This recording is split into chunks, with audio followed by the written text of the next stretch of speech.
Sir ఒక అతను road మీద వెళ్తున్నాడు, ఎంతసేపు నడుస్తూ ఉండడమేనా, కనీసం టూ వీలర్ సైకిల్ కూడా నాకు లేదే, ఏంటి దేవా నా జీవితం అని బాధపడుతూ సనుక్కుంటూ ఉన్నాడట. ఎవరిని చూసి? సైక్లిస్ట్ వెళ్తున్నాడట. సరే దేవుడు ప్రేమించి వాడికి సైకిల్ ఇచ్చాడట. సైకిల్ మీద వెళ్తున్నప్పుడు ఎవరిని చూశాడు? బైకిస్ట్ ని చూశాడట, బైక్ మీద వెళ్ళేవాడిని. ఇప్పుడు వాడు మనసు ఎక్కడికి వెళ్ళింది? బైక్ మీదకి వెళ్ళింది. ఇప్పుడు తృప్తి ఉందా వాడికి?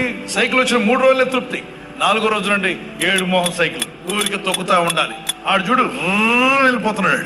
నాకు బైక్ ఉంటే ఎంత బాగుంటుంది, ఎందుకు ఈ బ్రతుకో అని అసంతృప్తి బతక వేదన పడుతున్నాడు కదా అని దేవుడు వీడికి బైక్ ఇచ్చాడు. బైక్ మీద రయ్యన పోయాడు. 3 రోజులే తృప్తి. 3 రోజుల తర్వాత ఎటు చూశాడు తెలుసా? కారు వైపు చూశాడు. దుమ్ము ధూళంతా కళ్ళలోకి వచ్చేస్తుంది. ఈ హెల్మెట్ పెట్టుకుంటేనే చిరాకు అనిపిస్తుంది, చెమటలు బట్టి.